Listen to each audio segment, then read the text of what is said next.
Geçtiğimiz günlerde bolca duymuş olabileceğiniz bir cümle var. Şimdi ben ölüm oldum. Dünyaların yok edicisi. Atom bombasını icat ettikten sonra Oppenheimer'ın bir röportaj sırasında söylediği bir cümle. Bu cümle neden bu kadar ünlü hiç düşündünüz mü? Hayır. Bu video Oppenheimer veya atom bombası ile ilgili değil. Bu video sadece Shock Voice'un ilgilenebileceği türden meselenin oldukça ilginç bir yanıyla ilgili. Arkanıza yaslanın ve gelin benimle.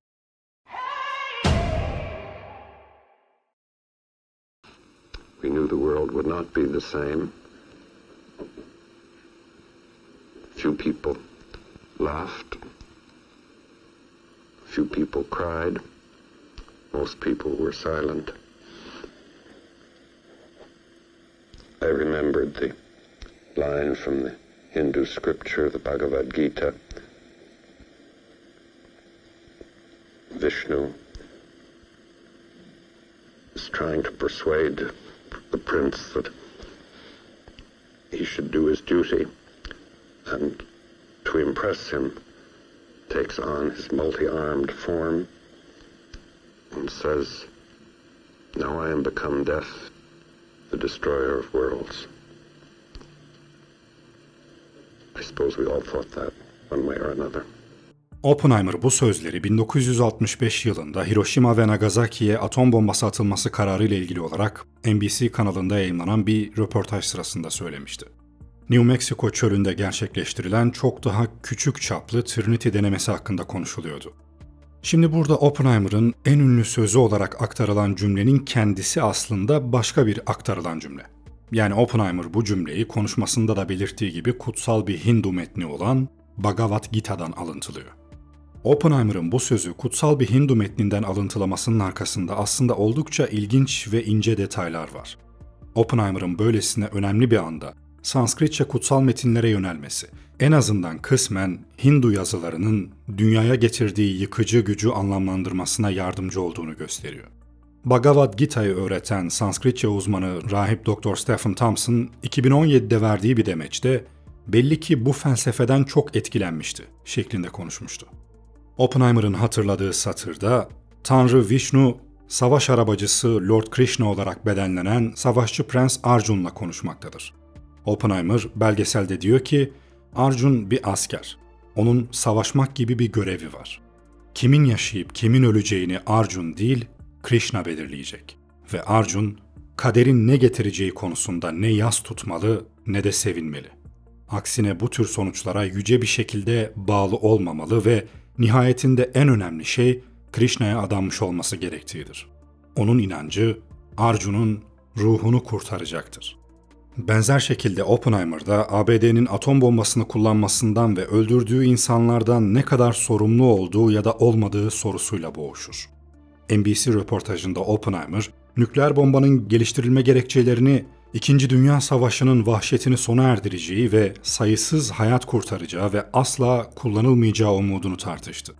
Genel olarak savaşı sona erdirmek için gerekliyse ve bunu yapma şansı varsa yapılacak doğru şeyin bu olduğunu düşünme eğilimindeydik, dedi. Şimdi bu detayları aklınızda tutun. İlk atom bombası 16 Temmuz 1945'te New Mexico'daki Trinity testinde patlatıldı ve Oppenheimer belgeselde o ünlü konuşmasını yaptı. Alıntıladığı kısmın orijinali ise şöyleydi. Rab Shri Krishna Bhagavad Gita bölüm 11 ayet 32 şöyle der. Tanrılığın yüce şahsiyeti şöyle dedi. Şimdi ben zamanım. Dünyaların büyük yok edicisiyim. Ve buraya tüm insanları yok etmek için geldim. Görüldüğü gibi aslında metnin orijinalinde şimdi ben ölüm oldum yerine ben zamanım ifadesi geçiyor. Yani aslında dolaylı bir ifade. Çünkü zaman en büyük ölümcül silahtır. Zamanın yanında hiçbir şey, hatta atom bombası bile daha öldürücü değildir. Bakın şimdi size Ezel Akay'ın Hacivat ve Karagöz Neden Öldürüldü filminden bir sahne izleteceğim. Her yetiştirdiği, büyüttüğü evladını gözünün yaşına bakmadan katleden kimdi? Kimdi? Zamandır. Başı serap, sonu topraktan urbadır. Akar gide yetişemir. Çok güzel, öyle değil mi? Zaman o denli güçlü bir kavramdır ki bunu pek çok mitolojide ve kutsal metinlerde görüyoruz. Yunan mitolojisinde en büyük tanrıların bile üzerinde olan bir şey vardır. Kronos. Kronos, Yunan mitolojisinde zaman kavramının kişiselleştirilmiş halidir. Kutsal metinlerin binlerce yıl önce ortaya koyduğu zaman kavramının en büyük yıkıcı güç olduğu gerçeğini modern bilimde doğruluyor. Evrenin sonunun nasıl geleceğiyle ilgili en yaygın teorilerin hepsinde ortak bir nokta var ki o da entropinin artması. Yani evrende düzensizliğin aşırı derecede artması ve yok oluşa gitmesi ki bu da zamanın ta kendisiyle oluyor. Oppenheimer tüm bu mitolojik referansları 1930'larda Sanskritçe öğrendiği ve Bhagavad Gita'yı orijinalinden okuduğu zamanlarda öğrenmişti. Meslektaşı Isidor Rabi'ye göre bu evrenin gizemine dair onu bir sis gibi saran bir his yaratmıştı onda. Akademisyenler tarafından Oppenheimer'ın atom bombasına yaklaşımının Bhagavad Gita'da belirtildiği gibi Dharmasının bir parçası olarak görevini yapmak olduğu ileri sürülmüştü. Nükleer patlamanın akla getirdiği kutsal kitaptan bir başka dizeyi alıntılayacak olursak, 1000 güneşin ışıltısı gökyüzünde patlasa, bunun kudretli olanın ihtişamı gibi olacağını biliyordu ve belki de ihtişam ve gazabın bir olabileceğini de. Bu kutsal Hindu metinlerinde anlatılanlar neden bu kadar atom bombası atılması olayına benziyor? Neden ve nasıl? Hiçbir zaman adanmışlık anlamında bir Hindu olmasa da Oppenheimer Hinduizmi hayatını şekillendirmek için yararlı bir felsefe olarak gördü. Oppenheimer'ın Hinduizme duyduğu ilgi ses getirecek bir şeyden çok daha fazlasıydı. Bu onun eylemlerini anlamlandırmanın bir yoluydu. Bhagavad Gita, Sanskritçe yazılmış 700 ayetlik bir Hindu kutsal kitabıdır ve Arjun adlı büyük bir savaşçı prensle Vishnu'nun bir enkarnasyonu olan arabacısı Lord Krishna arasındaki diyaloğu konu alır. Arkadaşları ve akrabalarından oluşan karşıt bir orduyla karşı karşıya kalan Arjun parçalanmıştır. Ancak Krishna ona kişisel kaygılarından bağımsız olarak bir savaşçı olarak görevini yerine getirmesini sağlayacak daha yüksek bir felsefe öğretir. Bu Dharma ya da kutsal görev olarak bilinir. Bhagavad Gita'nın arzu ya da şehvet, zenginlik, doğruluk arzusu ya da Dharma ve nihai kurtuluş hali olan moksha hakkındaki 4 temel dersinden biridir. Onun öğüdünü arayan Arjun, Krishna'dan evrensel formunu açıklamasını ister. Krishna bunu kabul eder ve Gita'nın 12. ayetinde birçok ağzı ve gözü olan yüce, korkunç bir varlık olarak tezahür eder. Temmuz 1945'te Oppenheimer'ın aklına giren bu andır. Oppenheimer, New Mexico çölündeki anı, binlerce güneşin ışıltısı bir anda gökyüzünde patlasa, bu kudretli olanın ihtişamı gibi olurdu diye tercüme etmişti. Doğrusal olmayan bir zaman kavramına sahip olan Hinduizm'de büyük tanrı sadece yaratılışa değil, aynı zamanda çözülüşe de dahildir. Yani yok oluşa. 32. ayette Krishna ünlü dizeyi söyler. Bu dizede geçen ölüm sözcüğünün tam anlamıyla dünyayı yok eden zaman anlamına geldiğini söyleyen Thompson, Oppenheimer'ın Sanskritçe öğretmeninin dünyayı yok eden zaman ifadesini yaygın bir yorum olan ölüm olarak çevirmeyi tercih ettiğini belirtiyor. Anlamı basittir. Arjun ne yaparsa yapsın, her şey ilahi olanın elindedir. Krishna bir savaşçı olarak sadece görevini yapması gerektiğini söylemişti.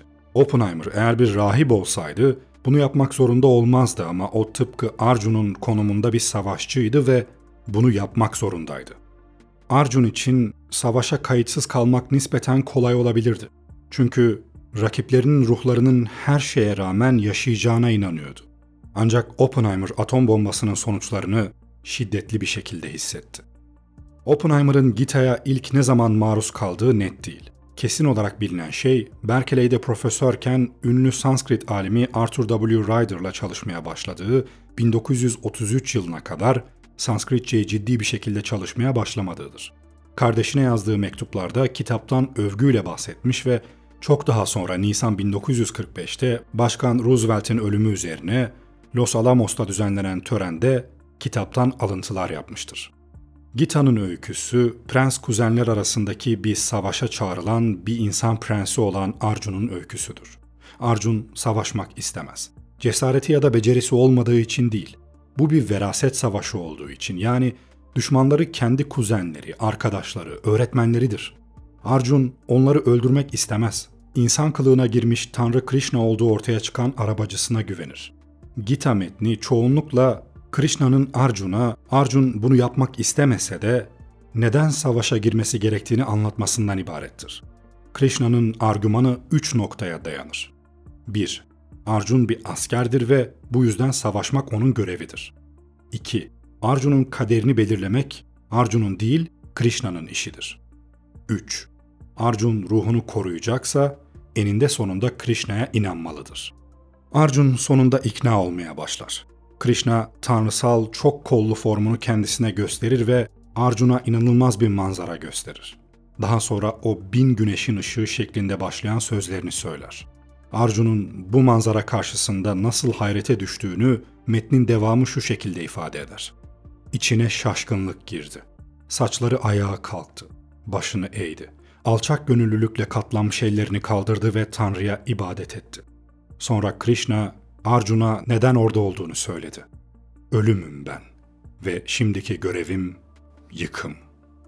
Şimdi bir adım geri atalım ve Oppenheimer'ın bu durumda kim olması gerektiğini soralım. Oppenheimer, Krishna, Vishnu değil, korkunç tanrı değil, dünyaların yok edicisi değil. O Arjun, insan prens. O aslında kardeşlerini, dostlarını öldürmek istemeyen kişi. Ama kendisinden daha büyük bir şey tarafından savaşmaya zorlanıyor ve ancak doğasını gerçekten ortaya çıkardığı anda Trinity testinde savaştan nefret eden bir adamın neden savaşmaya mecbur olduğunu tam olarak anlıyor. Yıkım için orada olan bombadır. Oppenheimer sadece buna tanıklık eden bir adamdır.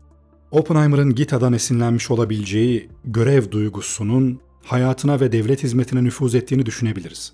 Tutarsızlıkla dolu bir hayatın nispeten hafif sorununa ağır bir felsefi çözüm gibi görünüyor. Belki de Oppenheimer'ın zaman zaman ikircikli göründüğü bu kadar çok projeye neden dahil olduğunu düşünmek için yararlı bir yoldur. Her ne kadar o günlerde kararsızlık kolaylıkla elde edilebilir gibi görünse de kimse Kenneth Bainbridge'in daha az etkili ancak aynı derecede kaygısız Trinity sonrası sözü için derin, kutsal, felsefi gerekçeler arıyor gibi görünmüyor. And then the feeling which I think was gnawing at everyone at that time when I shook hands with Oppenheimer, I said, now we're all sons of bitches. Gita'daki alıntının, gerçek bağlamının popüler anlayıştan çok daha derin, çok daha ilginç olduğunu düşünüyorum. Bu atom bombasının babasının büyüklenme ya da kibirle kendini ölüm, dünyaların yok edicisi ilan ettiği bir durum değildi. Daha ziyade önünde sergilenen şey karşısında dehşete düşmesi, ölümün kendisinin önünde sergilenen görüntüsüyle yüzleşmesi ve sonuç olarak ne kadar küçük ve önemsiz olduğunu fark etmesiydi. Hindistan'ın iki büyük antik destanı Ramayana ve Mahabharata çatışmalara odaklanır ve askeri oluşumlara, savaş teorilerine ve ezoterik silahlara atıfta bulunur.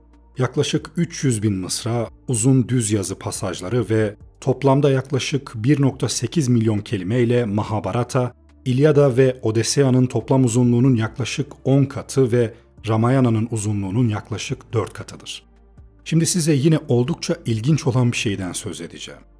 Hint mitolojisinde tıpkı nükleer bir savaşı betimleyen bir öykü anlatılır. Kauravalar ve Pandavarlar arasında gerçekleşen Mahabharata Savaşı sırasında milyonlarca savaşçı öldürüldü.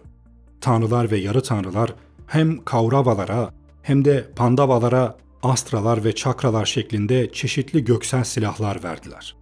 Bunlar kitle imha silahı olarak kabul edildi. Bazı silahlar nükleer silah olarak kabul edildi. Mantralar tarafından çağrıldılar. Dvapara Yuga sırasında Kauravalar ve Pandavalar arasındaki anlaşmazlık, Duryodhana'nın açık farkla kazandığı ve Pandavaları tüm topraklarını Kauravalara devretmeye ve 13 yıl boyunca sürgüne gitmeye zorladığı bir zar oyunundan kaynaklandı. Prens Duryodhana daha önce kararlaştırdığı gibi sürgünden sonra Pandavalara topraklarını geri vermeyi reddedince anlaşmazlık savaşa dönüştü.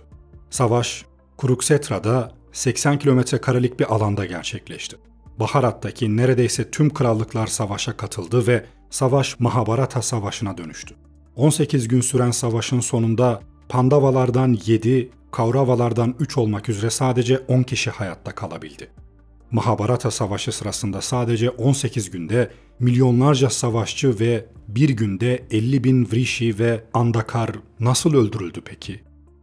Milattan önce 5000'lerde uygarlık ileri düzeyde değildi. Savaş sırasında savaşçılar genellikle ok ve yay, kılıç ve gürz gibi dünyevi ve nispeten ilkel silahlar kullanıyordu. Mahabharata destanı, mantranın uyandırdığı göksel silahlar, uçan vimanalar, uzay giysili adamlar, uzay yolculuğu, gezegen yörüngeleri, divyadristi, insan klonlama, vitro döllenme, yapay döllenme gibi garip teknolojileri anlatır. Muhtemelen tüm bu garip teknolojiler tanrılar ve yarı tanrılar gibi uzaylılar tarafından sağlanmıştı. Mahabharata Savaşı'nda büyük savaşçılar tarafından farklı imha kabiliyetlerine sahip çok sayıda göksel silah kullanılmıştı. Savaşta kullanılan göksel silahlar, modern silah terminolojisi açısından kitle imha silahları olarak kabul edilir. Trinity'de ilk nükleer denemenin yapılmasına ve 1945'te Hiroşima ve Nagasaki'nin nükleer bombalarla bombalanmasına kadar, modern dünya Mahabharata Savaşı sırasında kullanılan seçilmiş bazı göksel silahların aslında nükleer silahlar olduğunu fark etmemiştir. Hint mitolojisinde Astra, göksel silahlar anlamına gelir. Doğaüstü veya tanrısal silahlar olarak da anılır. Bunlar elle kullanılan silahlar değil, daha ziyade bir mantra zikredilerek çağrılan ve ardından ok gibi bir araçla yönlendirilen silahlardı. Astralar fiziksel çaba gerektirmez, ancak onları çağırmak, yönlendirmek ve geri çekmek için yoğun zihinsel konsantrasyon gerekirdi. Bir astranın yanlış kullanımı, örneğin mantradaki tüm kelimeleri bilmemek veya silahı değersiz bir düşman üzerinde kullanmaya çalışmak, felakete yol açabilir, hatta ölümcül olabilirdi. Astra ilahi güçlerle donatılmıştı. Bir insanı veya bir orduyu yok edebilirdi. Bazı güçlü astralar dünyayı ve diğer gezegenleri yok edecek güçteydi. Astralar hem fiziksel hem de hayali olabilir. Bazı astralar ok yağmuru, ateş veya radyasyon yoluyla yıkıma neden olurken, diğerleri kafa karışıklığı, bilinçsizlik veya uyku gibi zihinsel rahatsızlıklara neden olabilirdi. Her astranın bir başkan tanrısı vardı ve astraları elde etmek için kişi meditasyon yapmalı, şiddetli riyazetlere girmeli ve çileli bir erdemle söz konusu tanrının onayını almalıydı. Mahabharata'da Arjun birçok astrayı hocası Drona'dan öğrenmişti ama yine de göksel silahları kaynağından aramaya devam etti. Çünkü doğrudan tanrılardan öğrenildiklerinde daha etkiliydiler. En güçlü astralar için sadece mantrayı bilmek, silahı çağırmak için yeterli değildi. Silahı kullanmak için aynı zamanda onu yöneten tanrının da onayını almak gerekiyordu. Bunun nedeni büyük olasılıkla astraların yıkıcı doğası ve yanlış kullanımının doğuracağı sonuçlardı. Örneğin Brahma astranın bir kişiye veya orduya doğru şekilde yönlendirilmediği takdirde tüm evreni yok edebilecek kadar güçlü olduğu söylenir. Çakra bizzat Lord Vishnu tarafından verilen tüm silahlar arasında en yıkıcı olanıydı. Serbest bırakıldığında büyük bir sıcak ışın, kırmızımsı bir gökyüzü ve ateş topu oluşturacağı söylenirdi. Nükleer silah olarak kabul edilir. Bu fırlatma sonucunda gökyüzünde nüfuz eden ve yavaşça yeryüzüne yerleşen katmanlar halinde sıcak ışınlar oluşturduğuna inanılıyordu. Nükleer bulut ve ısı dalgasının onlarca kilometre genişliğinde ve yaklaşık 10 deniz mili kalınlığında bir alanda fark edildiği de söylenmişti. Çakralar sadece mantralar ve onları aktive edebilecek anahtar kelimeler aracılığıyla tezahür ettirilebilirdi. Bu kavramlar eski kadim kutsal kitaplarda yaygın olarak yazılmıştır ve tarihsel dönemlerde var olmuştur. Bu silahların gücü, yıkım özellikleri ve sonraki etkileri eski Vedalarda anlatılır. Bahsettiğim bu ilahi astralar ve çakraların kitle imha silahı olarak kabul edildiği açıkça görülüyor.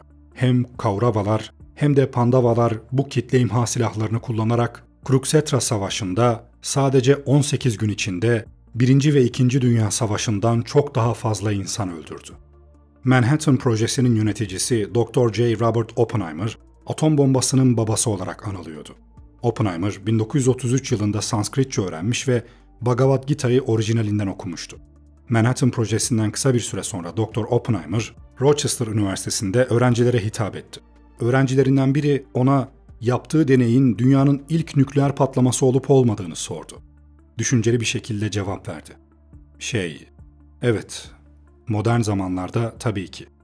Dr. Oppenheimer'ın gelecek nesiller için kaydedilmiş olan bu temkinli ve ölçülü yanıtı, daha eski bir uygarlıkta nükleer kapasitenin var olabileceğine inanıp inanmadığını merak ettiriyor. Test patlaması sırasında Bhagavad Gita'dan alıntı yaparak belki de Hint medeniyetinin bu kabiliyete sahip olduğuna mı işaret ediyordu? Avrupalı araştırmacılar David Davenport ve Ettore Vincenti, Mohenjo-Daro'daki antik uygarlık alanı ve çevresinde bazı zemin çalışmaları yürüttü.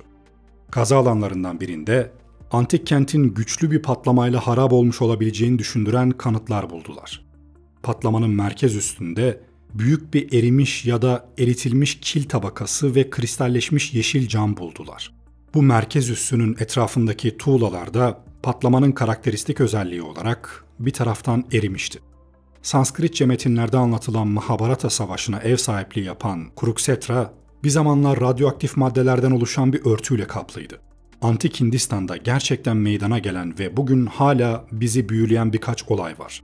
Mahabharata'nın İngilizce çevirisine ilk olarak 1883 yılında başlandı. Kuzeybatı Hindistan'da 20. yüzyılın başlarında önemli bir Indus Vadisi uygarlığı keşfi yapılmıştı.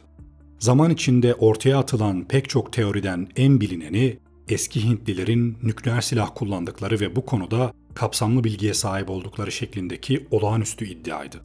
Şu dizeler Mahabharata'da geçiyor. Evrendeki tüm güçle yüklü tek bir mermi, 10.000 güneş kadar parlak bir duman ve alev sütunu tüm ihtişamıyla yükseldi. Bu bilinmeyen bir silahtı. Demirden bir yıldırımdı. Bütün bir ırkı küle çeviren devasa bir ölüm habercisiydi. Bakın buraya dikkat, cesetler tanınmayacak kadar yanmıştı. Saçları ve tırnakları döküldü. Çömlekler görünürde hiçbir neden olmaksızın kırıldı ve kuşlar beyaza döndü. Birkaç saat sonra tüm gıda maddeleri enfekte olmuştu. Askerler bu yangından kaçmak için kendilerini nehre attılar. Ayrıca şu an ekranda gösterdiğim Mahabharata'da geçen bir ayet. Anlamı şu: büyüklerin en büyüğü, küçüklerin en küçüğünde saklıdır. Bu tam anlamıyla atom enerjisinin tarifi diyebiliriz değil mi? Bazı akademisyenler ancak bir görgü tanığının anlatımının bir silah hakkında böylesine gerçekçi bir izlenim yaratabileceğine inanıyor. Yapılan açıklamalar o kadar özlü bir şekilde ortaya konmuş ki antik zamanlarda gerçekten bir nükleer bomba kullanıldığını düşündürüyor. Bu teori o kadar ilgi görmüştür ki batılı araştırmacılar antik dünyada nükleer bir savaş olduğu fikrini açıkça ortaya atmışlardı. Çünkü kimi araştırmacılara göre sadece Mahabharata'nın anlattıklarında değil, Mahabharata hakkındaki arkeolojik çalışmalarda da kanıtlar vardı. Günümüz Pakistan ve Hindistan'ın Indus Vadisi'ndeki iki eski uygarlığın kalıntıları arkeologları onlarca yıldır şaşırtıyor.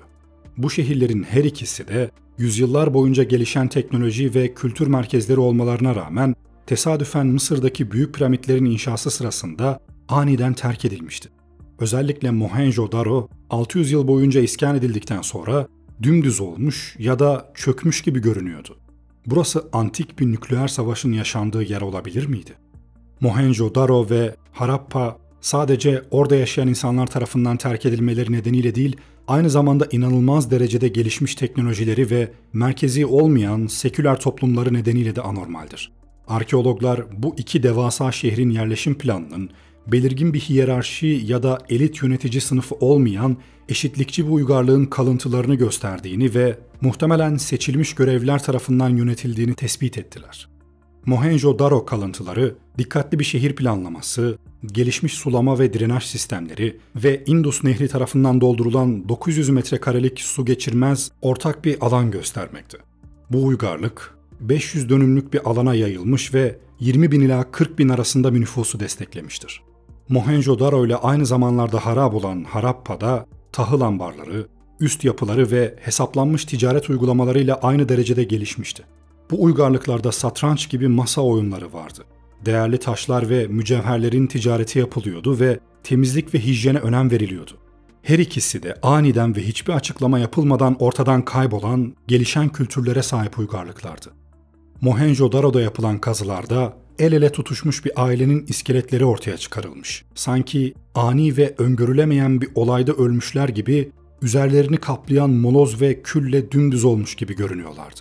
Bazı rivayetler alan kazılmadan önce toprakta radyoaktif bir kül tabakası bulunduğunu ve bunun da bu antik kentin yıkımına neden olabilecek bir nükleer olay teorisine katkıda bulunduğunu söylüyor. Ancak bu iddialar söz konusu radyoaktif maddenin keşfini destekleyecek yeterli kanıt olmadığı için bir şekilde doğrulanmamıştır. Yine de bu iki son derece gelişmiş medeniyetin aynı bölgede yer almamalarına rağmen, birbirlerinden kilometrelerce uzakta olmalarına rağmen aynı zamanda kıyamet olayını yaşamış olmaları garip. Eski Vedik yazıtlarında bulunan bu hikayeler, gerçekten bir nükleer savaşın kanıtı olsun ya da olmasın, en azından inanılmaz derecede gelişmiş bir teknolojiyi tanımlıyor gibi görünüyor. Gerçekten de Mahabharata'da anlatıldığı gibi uçan gemiler ve bu iki eski uygarlığı yok eden bir nükleer olay olmuş olabilir mi? Eğer öyleyse bu teknolojinin arkasındaki bu tanrılar bugün bizim için ortak olan ileri teknolojiye sahip dünya dışı bir tür olabilir mi? Shakuni'ye ev sahipliği yapan Gandhara Krallığı, Hindikuş Dağları'nın yakınında Yeni Afganistan ve Pakistan'ın bir bölümünde yer alır. Şehir şu anda Afganistan'da bulunan Kandahar olarak adlandırılıyor. Gandhara yıllar içinde Kandahar'a dönüştü. Mahabharata'nın kendisinde kurulmasından bahsedilen Sarasvati Nehri'nden söz edilir. Bu eski nehrin varlığı uydu görüntüleriyle kanıtlanmıştır. Gujarat'taki Kambat Körfezi'nde yapılan kazılarda su altında kalmış bir şehir olduğu ortaya çıkmıştır. Bu da Krishna'nın dünyadan ayrılmasından sonra Dvaraka'nın sular altında kaldığından bahsetmesiyle uyumludur. Mitolojik anlatılar doğrudan tarihi kaynak olarak kabul edilemez. Fakat içlerinde gerçek tarihi olaylarla kesişen, mitik bir dille aktarılan bir anlatım vardır. Okumasını ve görmesini bilenler için bu anlatıların içerisinden bir takım sonuçlara varmak mümkündür. Fakat burada dikkat edilmesi gereken şey gerçek ve kurgu arasındaki o ince çizgi. O çizgiyi kaybettiğinizde siz artık bir komplo teorisyeni veya inananı olursunuz. Hindu Vedaları, tanrılar, onların güçleri ve uzun zaman önce gerçekleştiği varsayılan destansı savaşlar hakkında fantastik öykülerle doludur. Destanları tıpkı çocuklarımıza anlattığımız masallar gibi ileride uygulayabilecekleri faydalı hayat dersleri çıkarabilmeleri için alegori olarak yaratılmış mitolojik hikayeler olarak algılanmaktadır. Bu Hindu mitleri kötü güçlerle savaşan asil tanrılardan, Vimana adı verilen uçan araçlardan ve nükleer savaştan bahseder. Bunlar sadece alegori midir yoksa gerçekle bir teması mümkün müdür? Bunların kararı size kalmış. Ben Shock Voice. Bir sonraki videomda görüşmek üzere. Kendinize iyi bakın, hoşça kalın.